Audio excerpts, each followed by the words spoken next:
നമസ്കാരം. സോഡിയാക് മീഡിയയിലേക്ക് എല്ലാ പ്രേക്ഷകർക്കും സ്വാഗതം. 2026 ജൂൺ മാസത്തെ ചതയ നക്ഷത്രക്കാരുടെ നക്ഷത്രഫലമൊന്ന് പരിശോധിച്ച് നോക്കാം. ചതയ നക്ഷത്രക്കാരെ സംബന്ധിച്ച് അനുകൂലമായിരിക്കുന്ന കുറേ ഗുണഫലങ്ങൾക്ക് യോഗമുണ്ട്. പക്ഷേ അതിനനുസരിച്ച് ദോഷഫലങ്ങൾക്കും യോഗമുണ്ട്. കാരണം എന്താ വെച്ചെന്നാൽ 5ാം ഭാവത്തിൽ നിന്നിരുന്ന സർവേശ്വരകാരകനായിരിക്കുന്ന വ്യാഴം 6ലേക്ക് മാറി. അപ്പോൾ അത് കാരണം കൊണ്ട് ദൈവാധീനം ചാരവശലത്തിൽ കുറവാണ്. അതുപോലെ തന്നെ 4ാം ഭാവാധിപതി 6ലാണ്, ഭാഗ്യാധിപതിയും 6ലാണ്. ഗുരുശുക്ര യോഗമുള്ളത് നല്ലതാണ്. ഗുരുഭാർഗവ സംയോഗ ദിവ്യതാരോ മഹാദേനി എന്ന് പറയുന്ന യോഗമുള്ളത് കാരണം കൊണ്ട് നല്ല ദാമ്പത്യ സുഖം അനുഭവിക്കാനും ധനാഭിവൃദ്ധിക്കും ഈ മാസത്തിൽ യോഗം കാണുന്നുണ്ട്.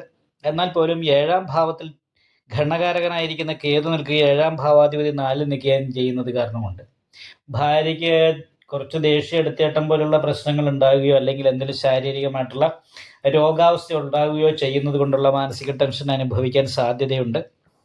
അതുപോലെ തന്നെ നല്ല സഹായങ്ങൾ കിട്ടാനായിട്ട് യോഗമുണ്ട്. തൊഴിലുമായിട്ട് ബന്ധപ്പെട്ട തൊഴിൽ മേഖലയിലൊക്കെ ഗുണങ്ങൾ അനുഭവിക്കാനായിട്ട് യോഗമുണ്ട്. ലഗ്നാധിപതി രക്ഷാസ്ഥാനത്ത് നിൽക്കുന്നേരം സ്വയം മുന്നിട്ടിറങ്ങി ചെയ്യുന്ന കാര്യങ്ങളൊക്കെ വിജയിക്കാനായിട്ട് യോഗമുണ്ട്. പക്ഷേ വീട്ടിൽ നിൽക്കാൻ യോഗം കുറവാണ്. വീട് വിട്ട് നിൽക്കാനുള്ള യോഗമാണുള്ളത്. വീട്ടിൽ നിൽക്കുന്ന സമയത്ത് ദേഷ്യം എടുത്തേട്ടം പോലെയുള്ള കാര്യങ്ങളൊക്കെ അനുഭവത്തിലേക്ക് വരാൻ സാധ്യതയുണ്ട്.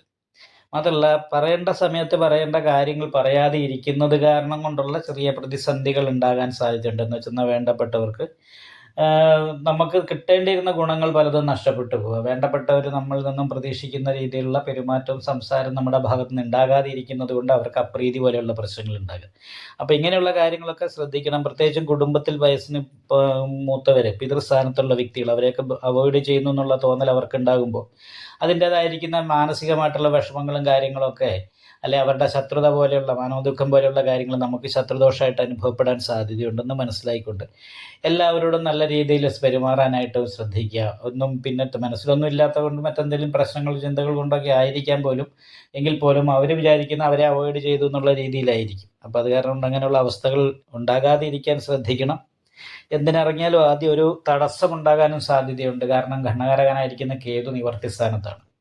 പക്ഷേ സ്വയം മുന്നിട്ടിറങ്ങി ചെയ്യുന്ന കാര്യങ്ങൾ എനിക്കിത് വേണം എന്നുള്ള വിശ്വാസത്തോടു കൂടി ആത്മാർത്ഥതയോടു കൂടി അതിന് പരിശ്രമിച്ചാൽ അത് വിജയിക്കുന്നതാണ്. കാരണം 5ാം ഭാവത്തിൽ നിൽക്കുന്ന ബുധൻ സ്വക്ഷേത്ര ബലവാനാണ്. അപ്പോൾ എല്ലാ കാര്യങ്ങളും പെട്ടെന്ന് മനസ്സിലാക്കാനും അതനുസരിച്ച് പ്രവർത്തിച്ച് ലാഭം കാര്യങ്ങൾ നേടിയെടുക്കാനും സാധിക്കും. അതേപോലെ തന്നെ പൂർവ്വജന്മമായ ഗുണം പൂർവ്വപുണ്യങ്ങൾ അനുഭവിക്കാനായിട്ട് യോഗമുണ്ട്. പക്ഷെ സ്വയം മുന്നിട്ടിറങ്ങിയാൽ മാത്രമേ മേൽപ്പറയപ്പെട്ട ഗുണങ്ങൾക്ക് യോഗമുള്ളൂ.